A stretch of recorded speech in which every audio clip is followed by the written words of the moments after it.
I wish a sis would. New episode every Tuesday.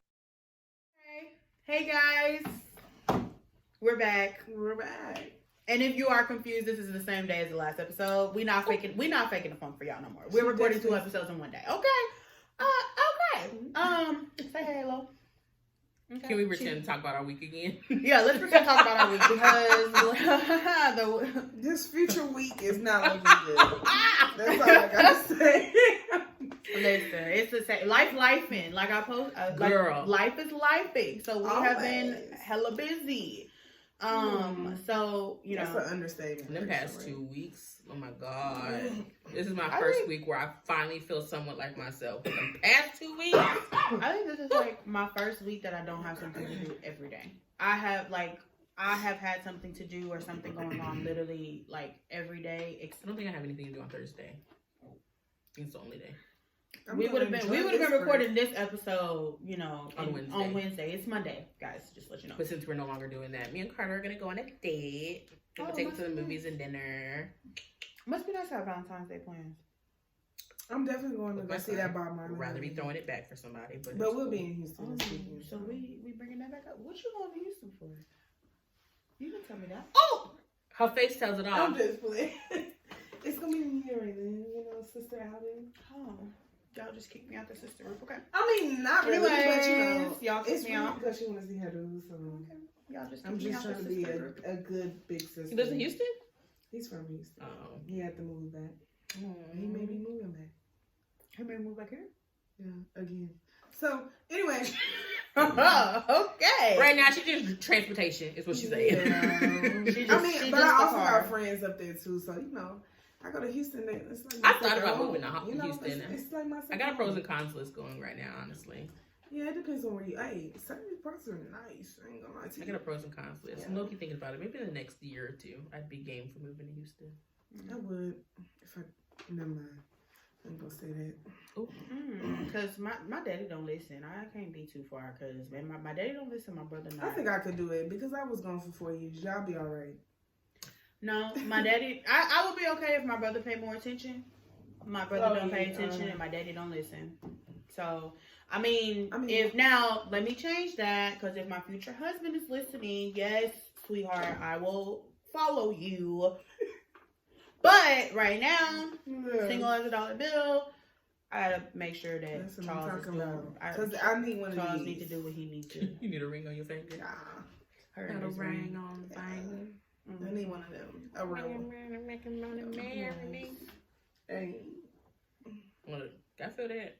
I'd be going to Houston by myself. Be me and Carter. That's it. That's all. I'm always in Houston. Everybody be like, I get asked that question like she just did. Like she didn't tell me nothing. She didn't tell me nothing. I'm really quick to just go somewhere. Like it must be nice. I mean, I got responsibilities. I've been seeing a lot of posts that are just like move out your city and see what you're capable of. And I feel like that's where I'm at right now. I mean, I would be open to do it, but if I just gotta get my money right. My money ain't right now. Yeah, I would be open to doing it, but it's just because cost of living right now is high.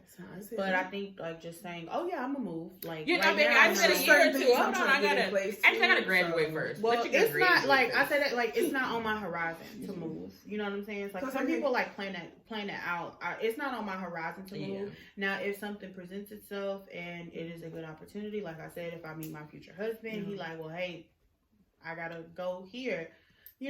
Let me see that I can't go nowhere because I gotta at least be at where I'm at for 3 years. So, well, as far as job wise, my job is only in Austin, so it would be I will have to switch jobs. Yeah, anyway. Job wise, I can't. I gotta finish school first. They paid off some of my debt, so I gotta work for them. Oh yeah, I forgot about that shit. Anyway, a year and a half. I'm thinking about it. But I mean, by then, hey, money would be different. It definitely would be different. So, Houston or Dallas? Never say never. City. I don't know. I like Houston. Houston is like my second home for real. Like I got you went to school friends up there. You went to school in the Houston area. So. I know. That's why. I mean, well, I wish it was more of Houston, but it ain't like downtown Houston. But PV, we out there in the country a little bit. But I don't Ain't too Waco. far. We ain't too far. Ain't shit out there. It's not shit in Waco. I can't say the same. You know what? You know, they're actually like coming up. there.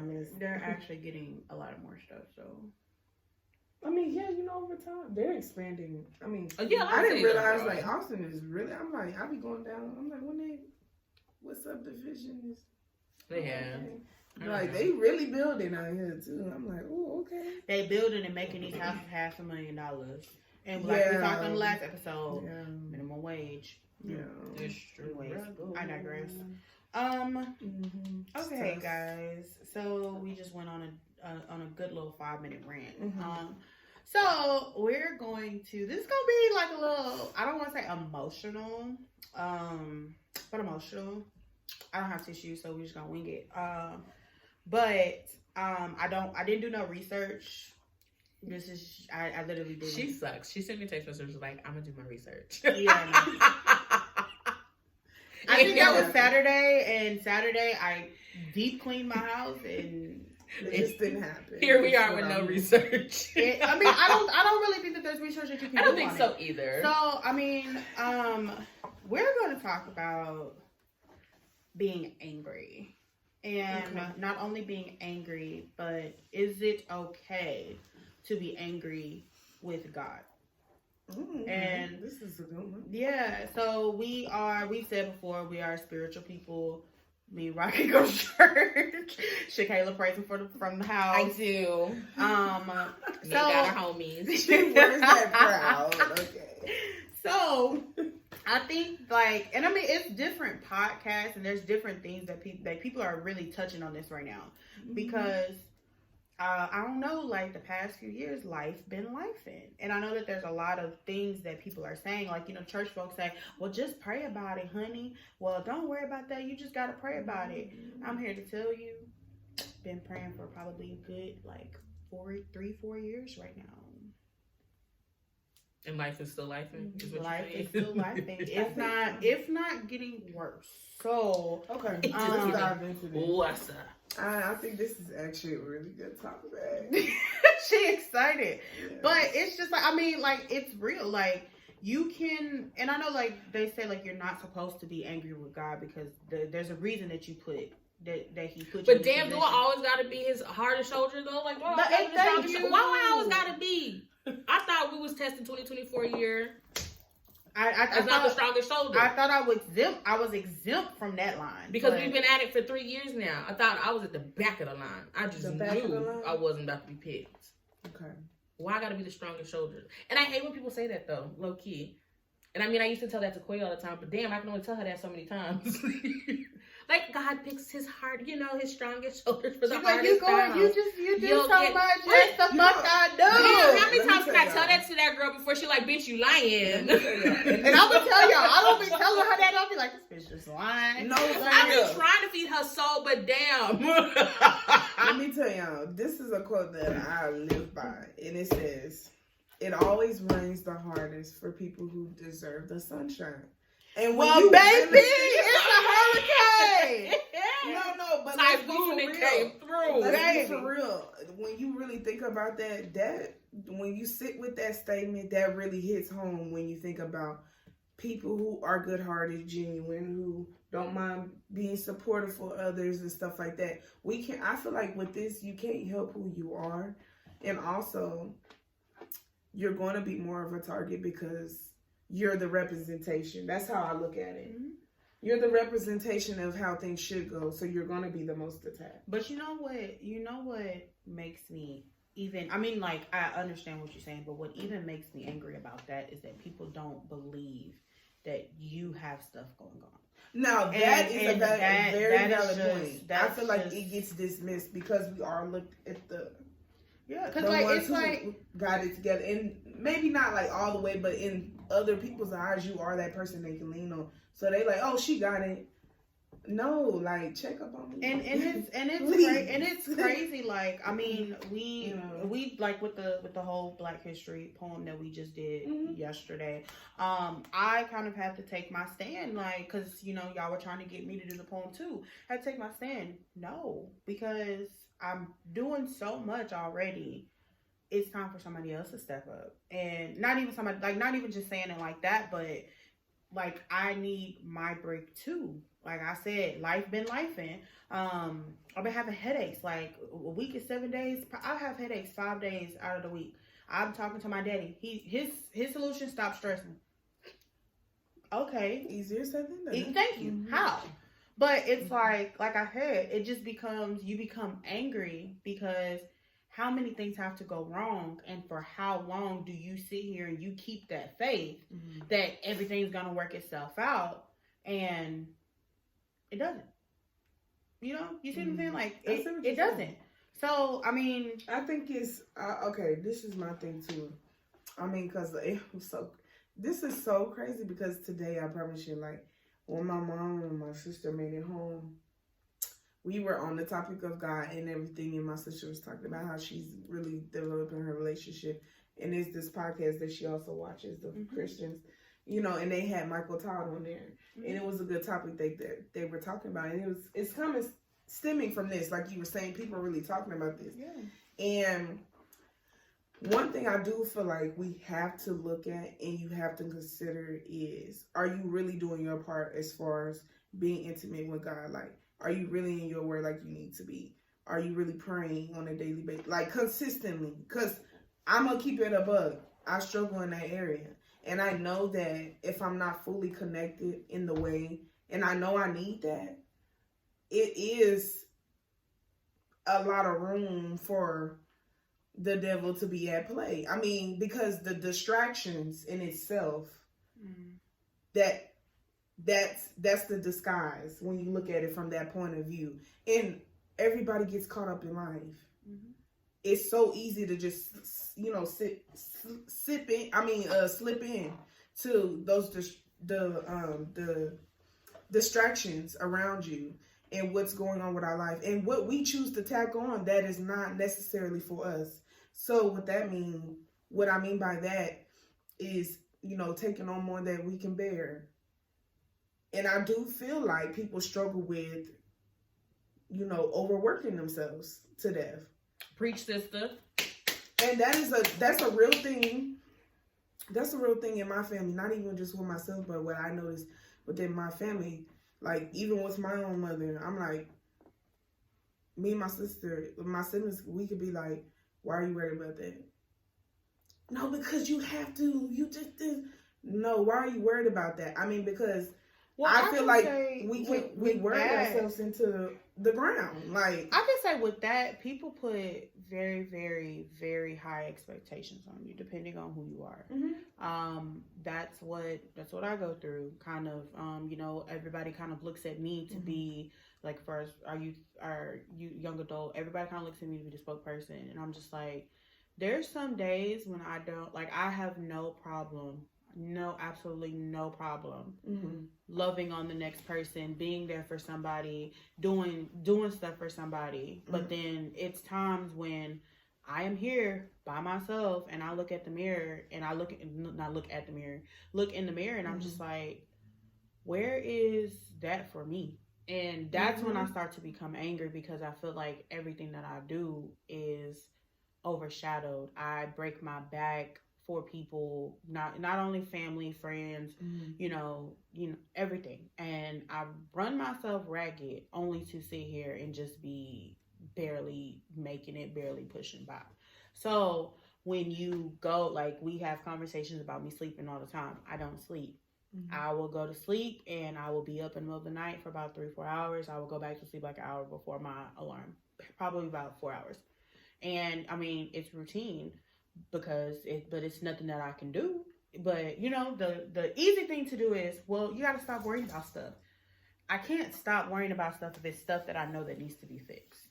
If it's stuff that I know that's happening, stuff that I know that needs to handle. Like, we did two episodes tonight. It's our second episode. From there, just my schedule. I have to cook. I have to do something for my sorority on top of being prepared for the next day. Getting prepared for the next day, I have to get up at 5 a.m., go work, go to a second job, work again, Come home, I have to get on, at this point, I found out on my way home today, 3 meetings. She gotta get on her Zoom. Yeah. Exactly. Yeah.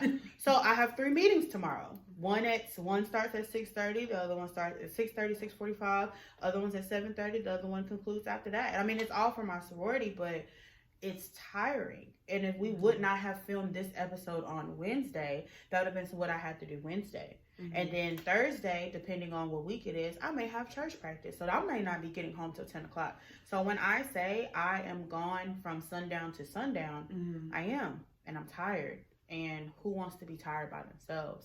And mm-hmm. you want that. You like, and it's not necessarily from a significant other position or whatever, but you just want that, you know, love to be poured back into you. So when Absolutely. You want your cup filled. Thank you. So like when you're constantly giving to other people, it's almost like the story of the giving tree. So when you're kind of giving yourself to other people, you know, and like I said, I don't have problems with doing stuff for other people at all. But when it comes back twofold, mm-hmm. I suffer by myself because I'm just like, you know what, people have stuff going on. So I'm gonna just, you know, stay here, like I'm gonna just hold it in. But then I just get angry because it's like, why do I feel so alone? Mm-hmm. And not only that, but why is the person that's planned out my life?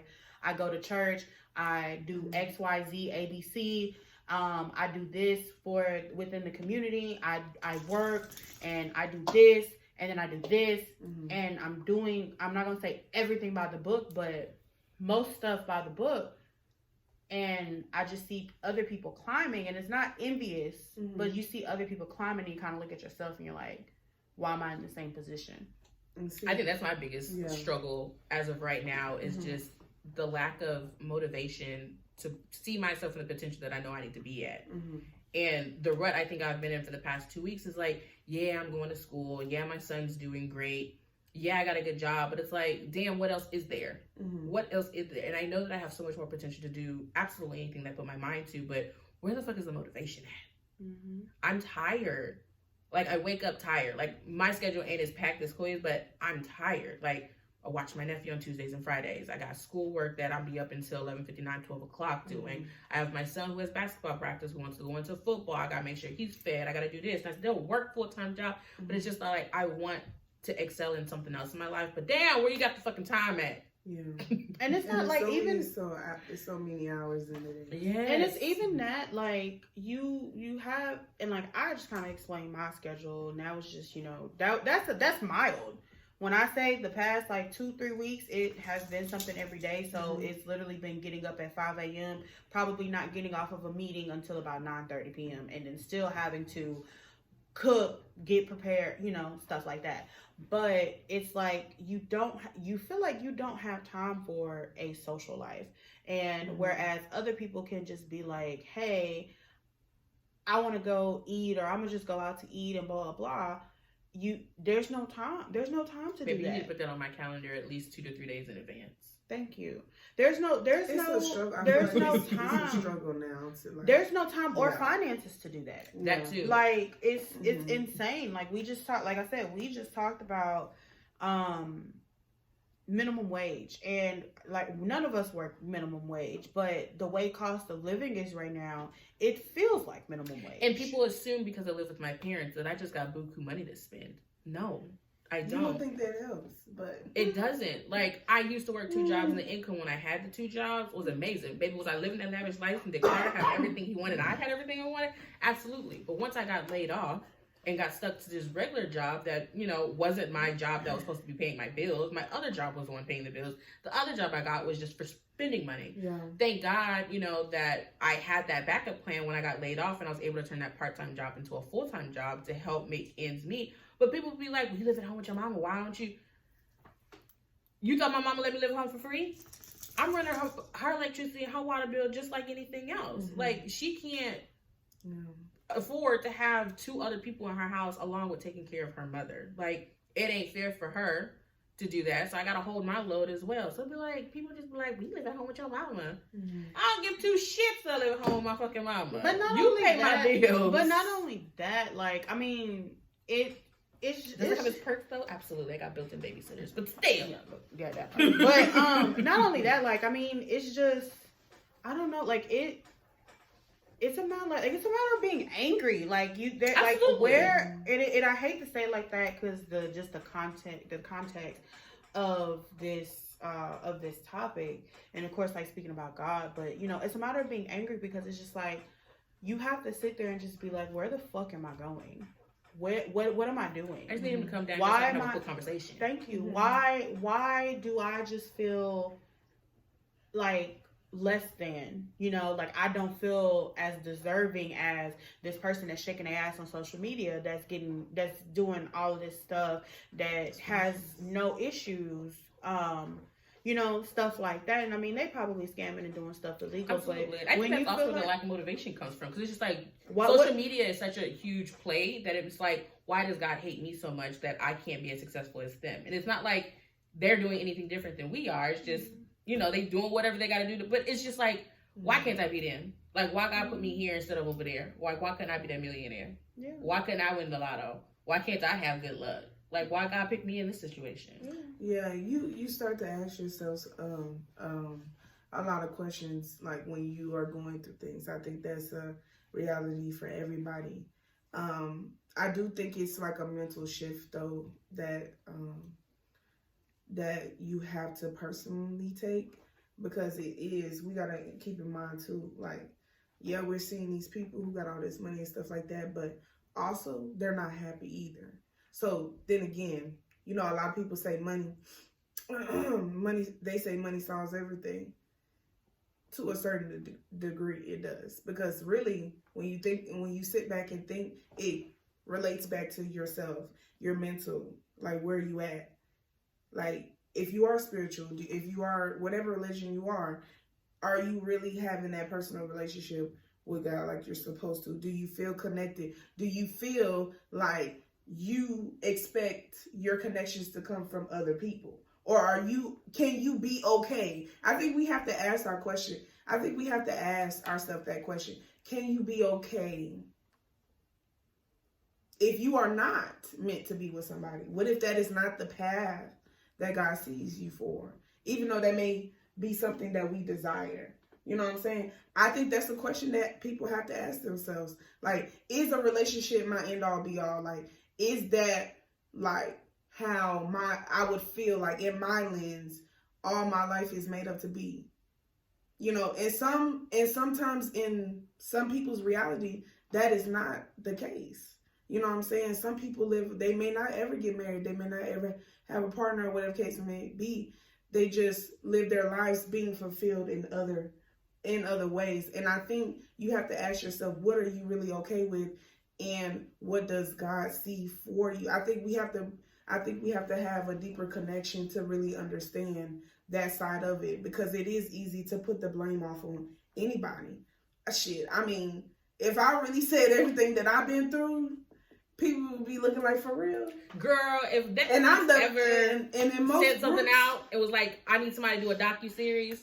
Yeah, that's what I'm me. saying. Like, I definitely have a story. There's things I definitely haven't. I can't even share with my own people because I know what disruption it would cause. Like, and that's me being for real. Like, so it's just certain things. Like, you know, I think we have to be, you know, we're real with ourselves and kind of ask ourselves and dive in yourself to be like, what are you really okay with? Or is this what you're just expecting? Like, am I only expecting gratification or like only from other people? Or can I be just content with my relationship with whoever you serve? Then again, because we want to be respectful. Like she said, like Koya said, everybody's not Christian, or the case may be. But I think it is like a mental shift that has to happen to where we choose to look at the situations. Because I also don't want to sit here and live the rest of my life being mad and angry, even though I have every right to, as we speak now, you know, to be angry. I have every right to, you know what I'm saying, to be angry about certain things that has happened or played out in my life. But I just choose to wake up and look at it different. Is it a struggle? Is it a battle? Hell yes, it is. Absolutely. It is, to not go off on people. Girl. When you know these people have sat here and smiled in your face and talked to you and stuff like that. I used to get mad at God about my son. Yeah, or be malicious. I mean, it's real. I mean, it's a real emotion. Like, how dare you allow me to get pregnant? How dare you allow me to be with this man thinking that I was going to get married and love me? How dare you let me bring this man in here and be a single mother? Mm-hmm. That was not my life. But that's what I thought my life wasn't. But I know God has something else in plan for me. But it's like, I get to be angry. Yeah. I'm a single fucking mother, and that was not my plan. And that's another thing to my point. I feel like we have to be more open to our emotions, not to dismiss them. If you are mad with God, I think it's okay to be mad at God, but you also have to address that situation, just like with any other relationship. If you're mad at your partner, if you're mad at your friend, that's something that you have. Yeah, absolutely. That is a conversation that you have to have. But like I said, that's when the little things start to come into play. Like if you're playing sports, they say the fundamentals, go back to the basics, because it makes a difference. And in a big game, the fundamentals, and we've seen it several times. Shoot, the Super Bowl just happened. You know what I'm saying? So let's do the fundamental work of, like I said, then again, whoever you look up to, whatever your religion is, your relationship, whatever those fundamentals are, well, we have to do those things in order to see a different type of outcome. And like I said, I personally struggle with that because I know I'm not consistent in that area, and there's other areas in my life that I'm not consistent in as well, and I can honestly say that. And I can't be mad at nobody but myself for it.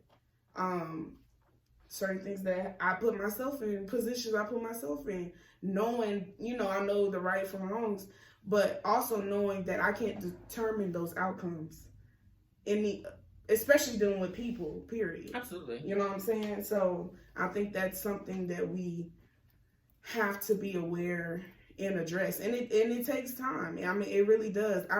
I feel like sometimes we don't know how to give ourselves enough grace. That too. Absolutely. And that's a real conversation I had to have with myself, because I always felt like it's hard. It's hard. Like, I'm very hard on myself, and a lot of people may not see it that way from outside looking in. But I mean, that's real. Like, and I had to learn how to give myself grace. Like, okay, you are doing enough. Especially when people, I'm going to use family as an example, because that's just an easy example for me.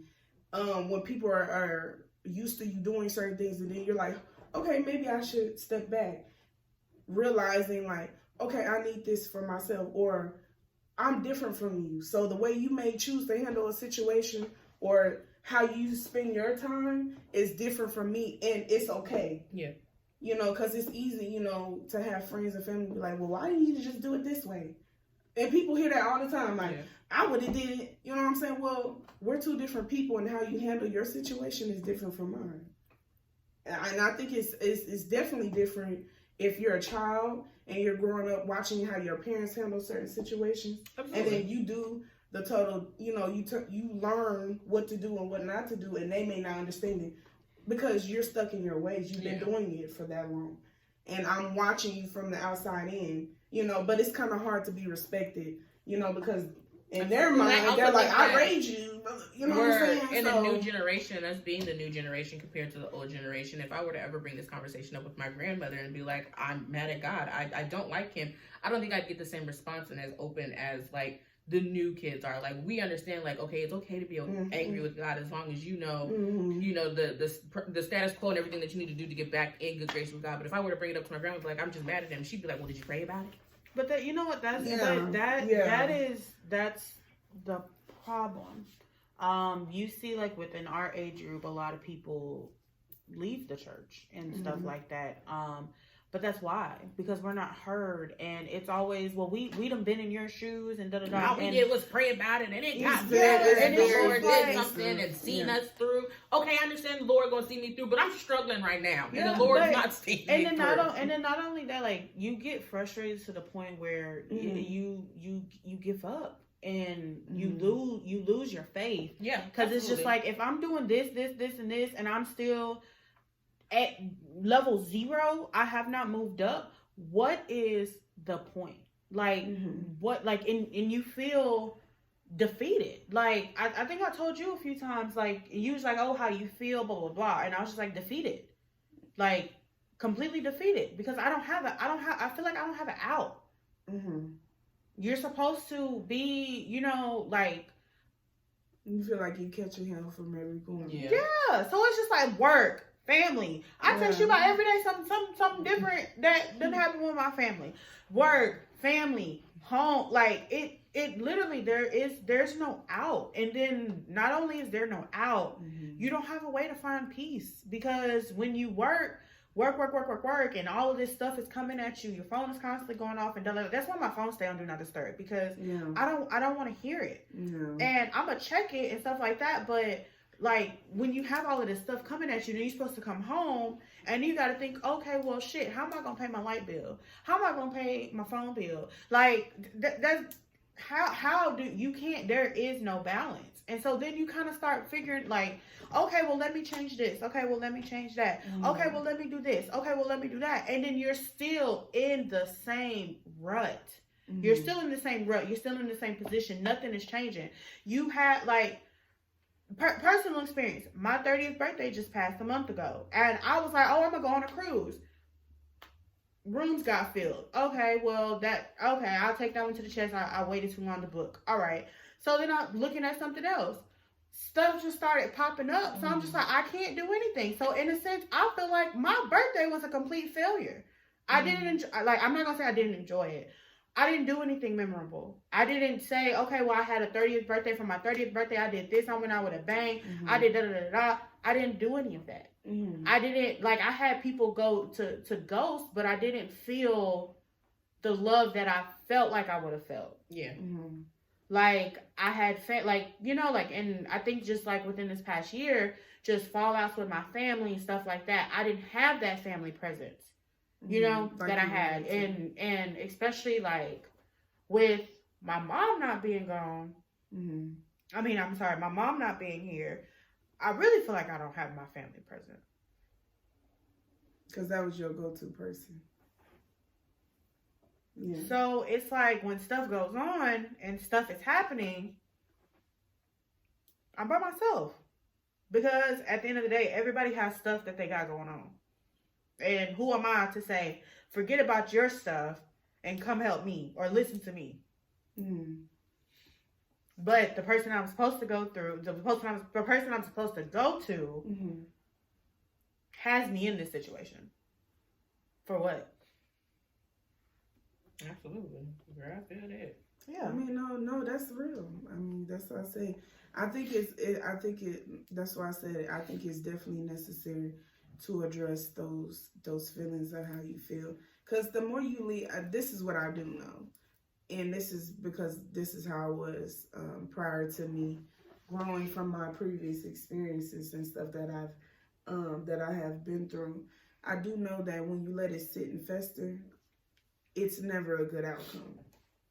So I think, once again, like, we have to learn how to kind of just cut back and be okay with that. Yeah, you may get some pushback from family members or friends and stuff like that, but if they really, I just personally feel like if a person really loves you and they understand, or they're trying to figure out and understand what's really going on with that person, I feel like people will know how to give that grace. Because like I said, and then again, when you're a person who's always like the peacemaker or holding shit together, the person that makes sure that you will take care of. You know what I'm saying? It is very hard to be that person. I don't think people realize it is very hard to be that person, because it's like one thing you say no to, it's like the end of the fucking world. Or like one thing you don't show up for. You never loved me. You were never in my corner. I get that a lot. Because I went to therapy and I had to learn how to set boundaries. Like, I had to let people understand, that's what like, I was just gonna say. Can't be there for you right now because myself personally is crumbling. Yeah. I'm falling to pieces. And you want me to pick up your baggage too, baby? I can't. Or you I'm tired. Well, why you just sleep in your life? I'm like, no, I'm listening tired. to my body, and my body tell me lay your ass down. That's and this is where, you know what I'm saying? And then this is where mental health comes into play, because when you take on so much, we had a conversation about this too. When you take on so much and you just go because you have stuff coming, you get in those depressed states, or like your phone ring, your heart start racing because it's like, well, what now? So it's like, I feel like, and I've never even heard this, but like coining myself as like a functional depressed person. Like a functional alcoholic, you feel like you just do well in a depressive state? I'm not gonna say I do well, but I'm able to live. I think that's more of like fight or flight. I feel like you're probably in a constant fight or flight mode. Whatever it is, but it's just like, because we talk like, I was just like, you know what, February, I'm gonna do better. I'm gonna build myself up. I'm gonna start cooking. Ask me how many times I've cooked. But not to cut you off, but that, I'm glad you brought that up, because that's just like people who bring up New Year's resolutions. I think, like I said, you have to learn how to give it's a real thing, y'all. You have to learn how to give yourself grace with the little things that you are doing, because if you look at everything the shit that's not getting done, plus what you're not doing consistently, it is overwhelming, and you have to make that shift.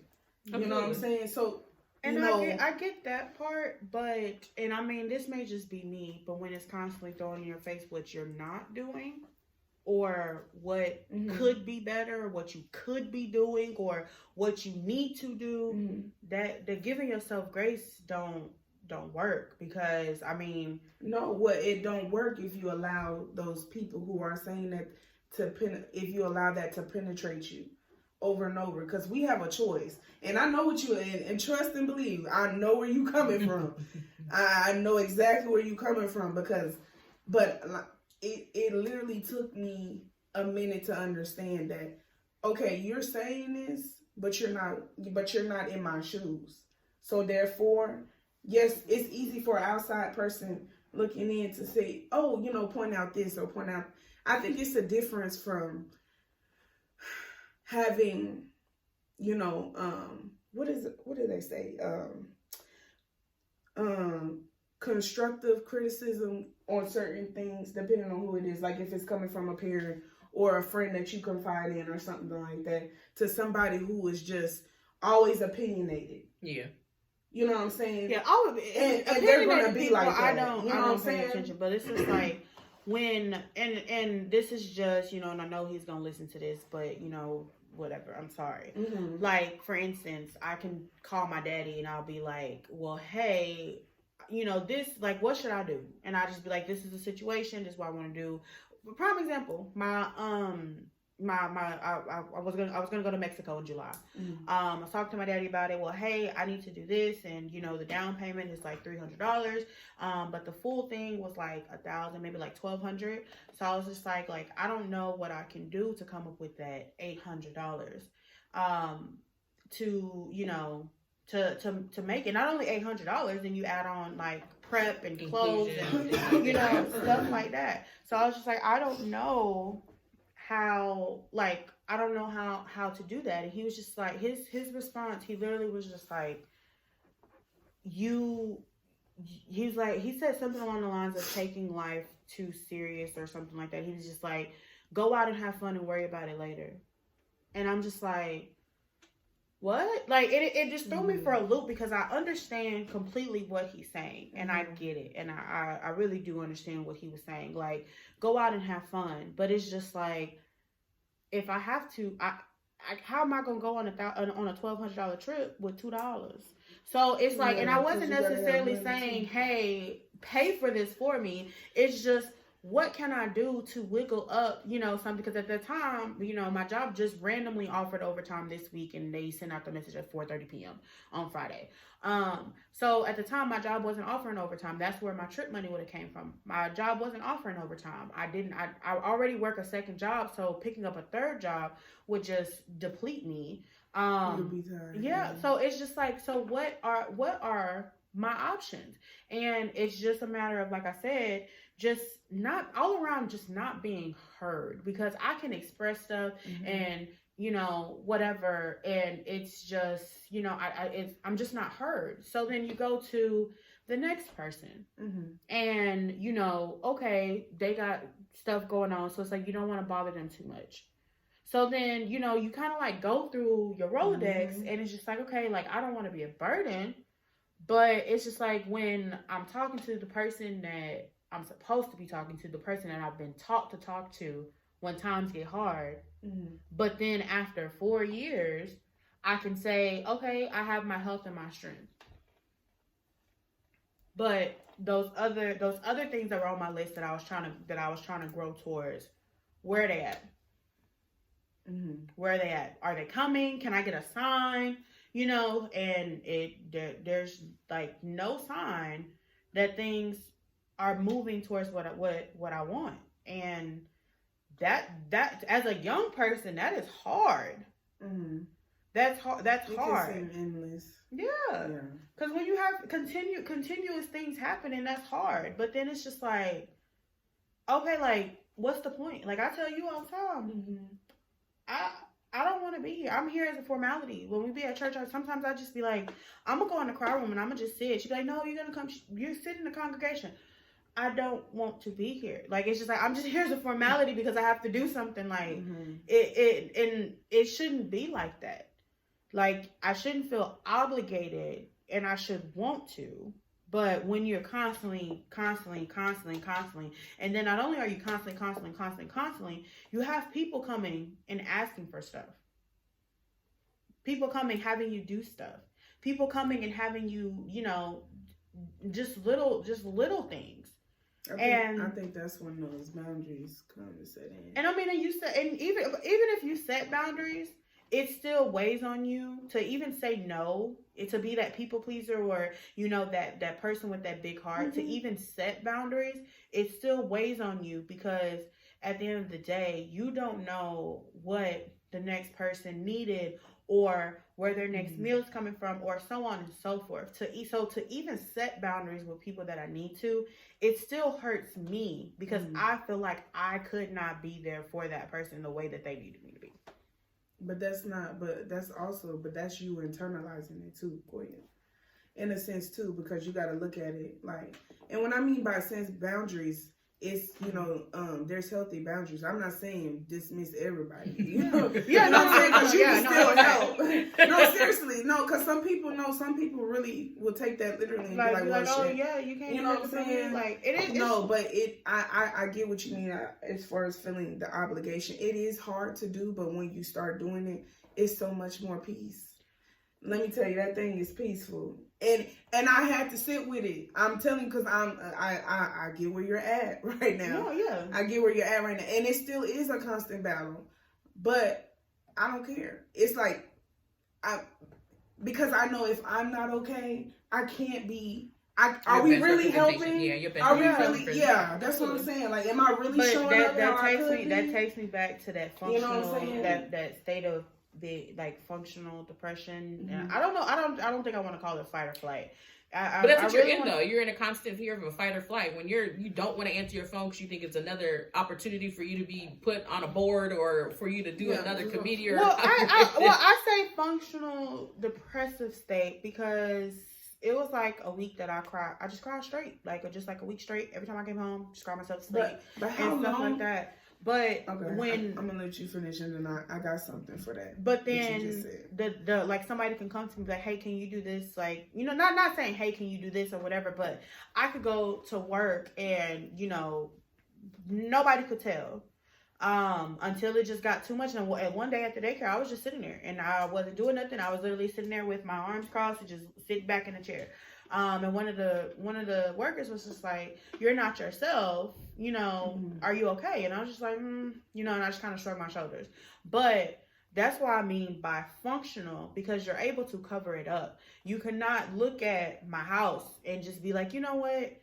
She going through something, because my house was put together. My house right now is put together, but you would not guess that I stayed up researching stuff. Now, I'm not gonna lie like that, but you would not guess that there's stuff consistently going through my head. Like, okay, what is this gonna happen? What is that? So so when I say functional depressive state, that's what I mean, to where it's like I can mask it when I get in front of people. I can mask it if I go out. But when I come home, me and Halo, we definitely be in that bed under the covers. And at a certain time, if I don't hear her clinking in her little dish, I go ahead and I put them up and I get back in the bed. Like, it is functional because I know what I need to be doing, but I'm okay with not eating because I just don't have I don't have the motivation to sit there and nurture within myself. And that's it. Okay, so there's 3 things. Because just listening to what you said. First thing I want to address is when you said that you cried for a week. I think we got to ask ourselves, what is wrong with crying?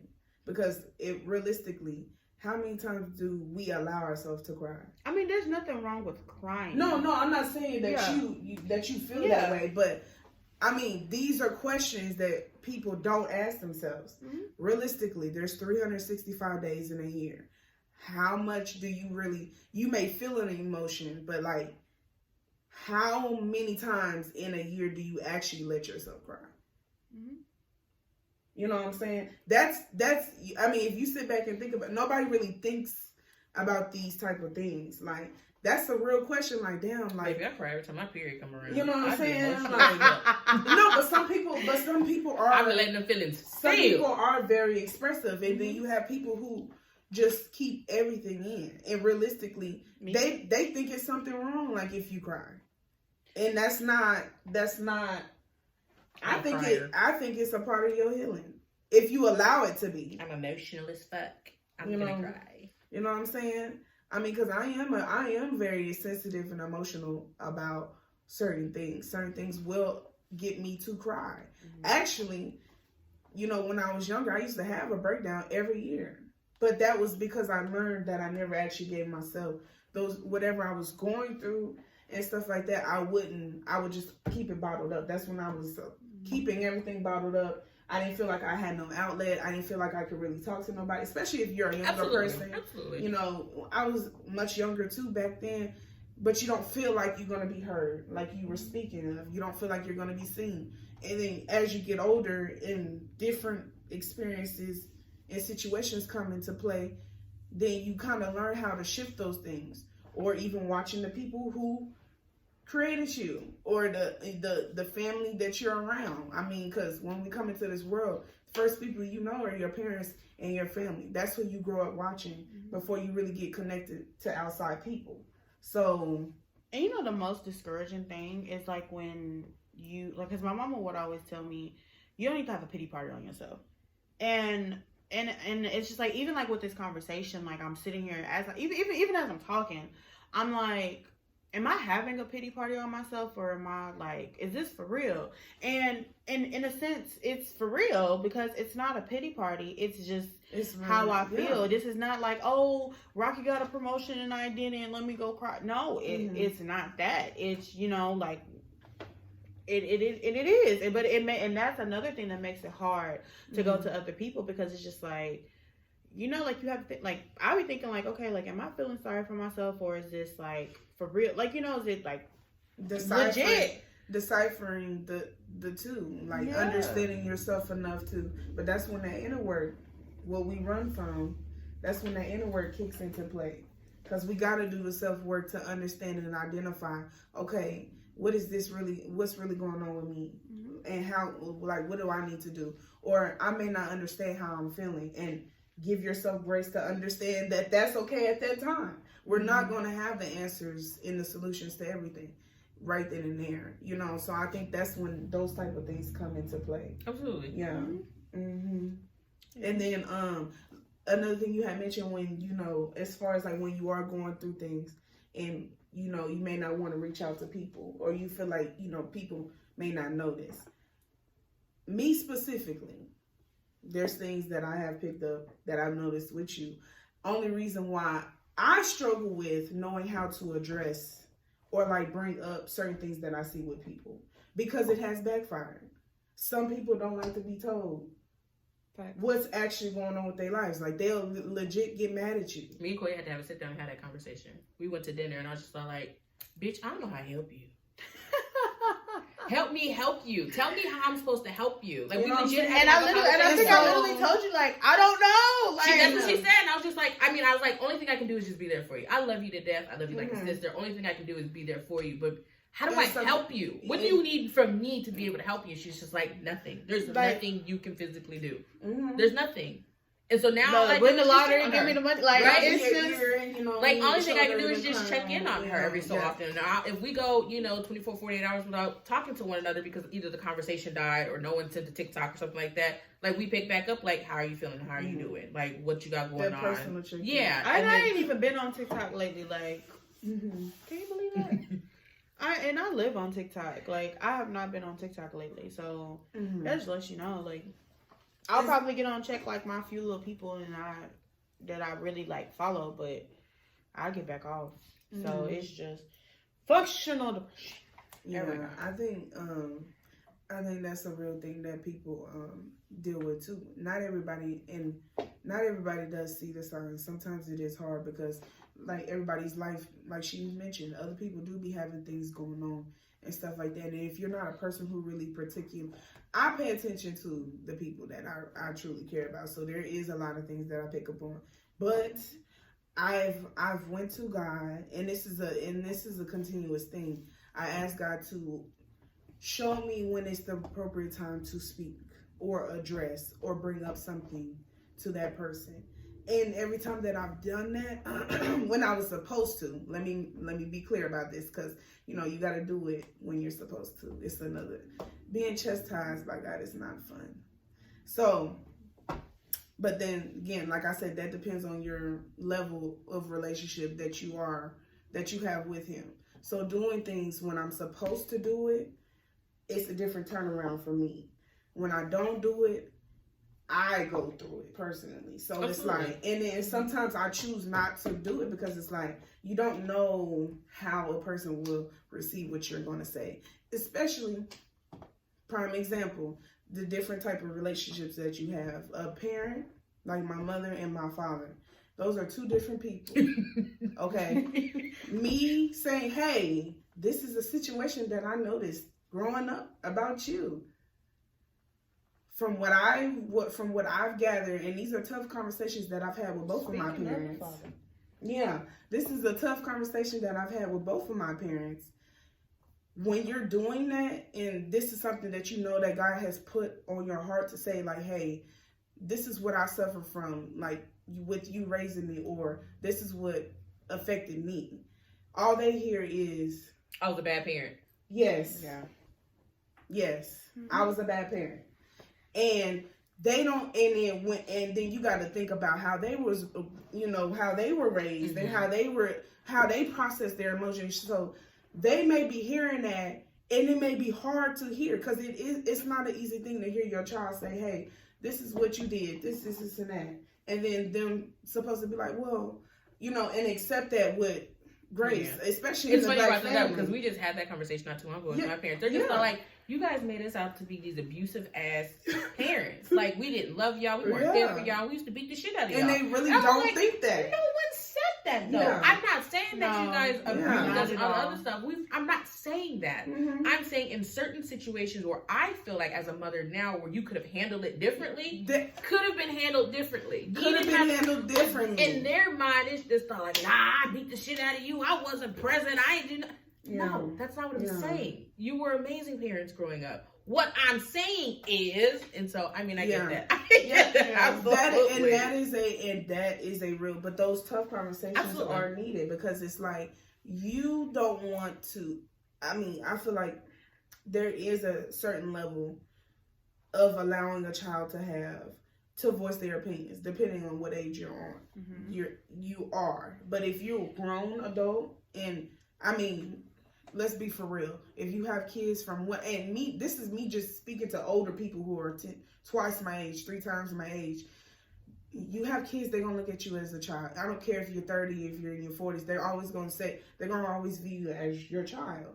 But where is the balance in, okay, we're both adults, so let's really have adult conversation and you not belittle me because you gave birth to me and this and then you put a roof over my head. When I became pregnant, and all of that. My mom, I couldn't stand my mama growing up, and I told her that I couldn't stand her. But once I became pregnant, I understood where she was coming from and a lot of the decisions I was making growing up. And I mean, of course, it took a lot of healing and a lot of therapy to understand that. But yes, and now we are able to have like, yes, I respect my mother because she is my mother. She did raise me, but I'm also an adult as well. So there's certain things that, you know, let's not talk to me like that now. Exactly. And it takes some adjusting to do. But that shift has to be, first of all, you have to be willing. And then let's be for real. You know, black parents trying to get them to shift to anything. That's a process in itself. Okay? Baby. So it doesn't happen overnight. And that's all I'm trying to say. But there has to be an adjustment. Just like it has to be an adjustment of that inner self that a lot of people choose to neglect. I mean, absolutely. It has to happen, and that's why I mentioned up the boundary thing. Yes, you do have those feelings, but at some point you have to choose yourself. At some point you have to choose yourself. I've been trying to preach that before, but she ain't there yet. You know, and it is hard to do. Absolutely. You know, especially when you know people depend on you. Absolutely, it's a tough decision, but. I do believe that people only get one life, and and I don't, there's just a certain way. For sure, I know I don't want my life, the rest of my life, to end up like, and I'm sorry if that makes some of my family members or certain friends or something like that feel some type of way, well then I'm sorry, but that's not something that I'm going to cross. Absolutely. It's like that quote that he says that God put you here to fulfill something. It's not for you to work. Like, you were placed here to do something. You just got to find what that thing was. I want him to come tell me what it is. Absolutely. Absolutely. If I was able to have a conversation with God, he comes to right here, he'd be like, am I going in the right direction? Am I doing what I need to be doing to fulfill what I'm supposed to be fulfilling in your eyes? Am I doing the right things? Am I making the correct steps? I understand that we're going to go through trial and error. I'm going to burn. I'm going to go through all of that. But am I going in the right direction? And it's like, and then doing what I'm supposed to be doing. And then that's what makes it so hard. Because when you do that and you're looking at it, so like I said, just like me personally, finance team, you know, singing, praise dance, young adult, work a regular job, work a second job, Zeta, be there for my friends, you know, the list goes on and on. So it's just like, okay, like I'm there when I'm needed. Is that what I'm supposed to be doing? And so then you start, because you're not seeing, when you stop seeing results, you're so quick to be like, okay, it's me. It's not him. It's me. Okay, so it's me. So then you start becoming angry because you're wanting that answer of what now? What do I do? What do I need to change? Like, for instance, I was talking to my dad and he was just like, you know what? You need to stop doing everything that you was doing. You can't get your hair done. You can't get your nails done. Blah, blah, blah. And, baby, what? Okay. And while I did it for about a year and it didn't help. I'm sorry. It didn't help. So, I'm back, you know, I just said that I was just going to do it sparingly, but, you know, absolutely. It didn't help. It made me feel worse because I felt ugly. I get that. And so then it turned into, you know, like an internal thing. So then you go back to being angry and you're like, okay, so I tried this. I tried it this way. So I straight up, but I went to this situation. So now, where do I go from here? And I mean, like, I ain't got my hair done or my nails done since my birthday.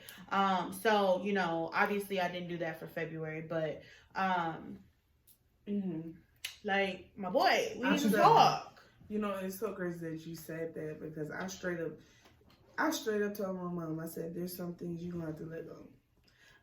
Me and my sister actually had this conversation with our mother because, here we go. You see a person overworking themselves.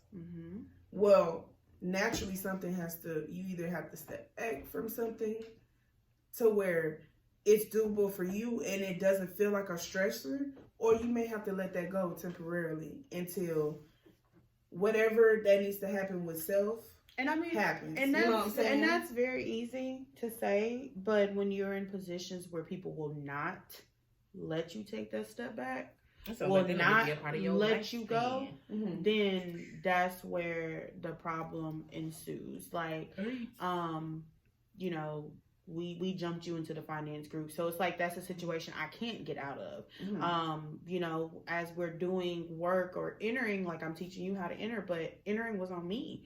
So if I wasn't there at church, then I would have to do double the work the next Sunday. You know, the praises I can kind of take a step back from, because it's just, you know, we don't praise dance that often.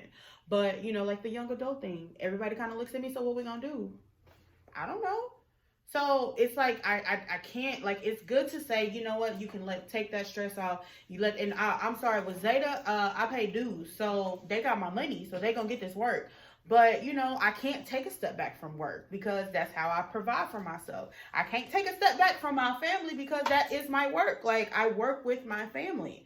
So it's like, there's things like, I think it's different with family though. There's certain things we can prioritize. Yeah. Now, like outside of work, from a work thing, Yeah. that's different. Yeah. But Now like outside of work, it, but yes. that's where a lot of my stress comes from. My second job with my family, like it.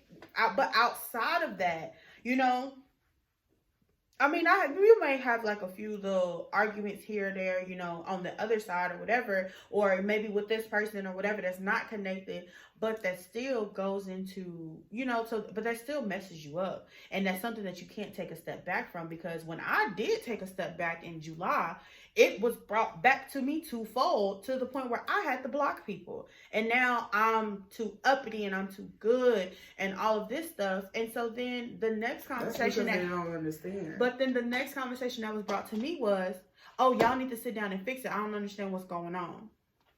But it was brought to me as if I was the problem. Mm-hmm.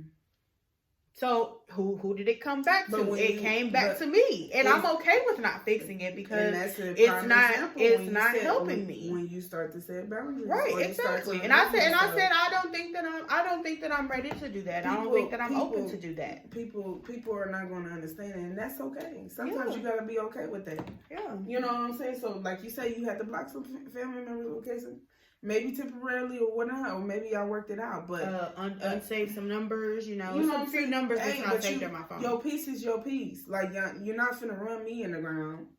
You know what I'm saying? Exactly. That's why I was just like, you know what? This is not. It's not even worth it. If it's not given, it's not given. It's not even worth. Now I may, send somebody say like, let me tell you what this person said, like, but it's just like, I'm not finna sit here and go back and forth, because it is. I just feel like it's tearing me down more. So the stuff that I really do go back and forth and I really do fight for. So if you are a person that I will go back and forth with, and I will blow you up, and I will, text you, call you, all of that. I appreciate you, and I want to keep you or whatever you're bringing in my life. So it's just like, Queen Naja has a song, Passionate. And that's what it is. It's not like, I'm passionate about what I'm passionate about and who I'm passionate about. Now, let me tell you, Charles Caldwell gonna drive me up a wall, but y'all not finna come talk crazy to him, because I was smooth said what they say. Like his Charles Caldwell daughter a little off. It gets like that. So it's just, but you get angry, because then it also gets thrown back in your face as, well, you're this and you're that and blah blah blah. So then it's like, okay, so then now people don't understand who you are, or people not understanding you. But anytime I just feel like anytime you're making a personal shift that's comfortable with you, you're gonna have that, regardless. Of course, it's gonna shake what's under you. Oh, it's definitely gonna rub. You gonna have, and that's what I meant by earlier when I said you gonna have some pushback. Best believe that pushback is real, because when you start making decisions that center around you first, some people are going to look at that as selfish, or they're going to say that you're changing, or this, and that. Oh, she don't want to do this. When really, have you thought about what's going on with that person? Yeah. But a lot of people don't ask them. They just want what they want from what they can get from you. Yeah. You know what I'm saying? They don't think about that. And I think that that's an issue that definitely has to be addressed, and certain people got to start putting their foot down with certain things. And you know what? That's the only way people are going to understand. They may not like it. I still love you, but you may not like it. But and stuff comes and that appreciation comes in different forms. Like you get it in different forms from different people, different strokes for different folks. So it's just like you have to learn that person to understand that they're paying attention. Like, one of my friends went through a major life change, and one of the things that was said was, I want to make sure that you're okay. Why are you making sure I'm okay if you're the one that's making the change? And it was just like, I want to make sure that you're okay. And it, like, I had to talk to my therapist about it. And my therapist was like, they get it. Mm-hmm. They get it. And I'm just like, oh, okay. So they get it. So it's just, you know, all in all, it's okay to be angry. Mm-hmm. With God, maybe we'll get around. We can't do cussing on that one, but maybe we'll get, our pastor on here, and he can give us some pointers. Be good on my best day. He really chill. I think that he real chill. Yeah, I think he could get some insight on this. Maybe when one week we can get him on here to get from a spiritual point of view, because pastors are not perfect. They, they were in our shoes too, but they just have a closer relationship. So a little bit more knowledge. Yeah. So, but I think it's okay to be angry with God, but I think, you have to tell yourself, okay, are you being excessive because you're not getting the results that you're wanting? Yes. Or are you being are you having a pity party on yourself? Yeah. Are you being selfish and in your woe? Or are you being too hard on yourself to where you're creating all these expectations that on yourself, to where if you don't meet them, that's just adding more on top of how you already feel, because that's a real thing too. Yeah, that's a real thing that people do too. So yeah. So I mean, so we'll talk to you guys the next week. I don't know what the topic will be because it's on Rocky. Like, comment, subscribe, send us some messages. Comment, send us messages, email. We on social media. We in this thing, but bye guys.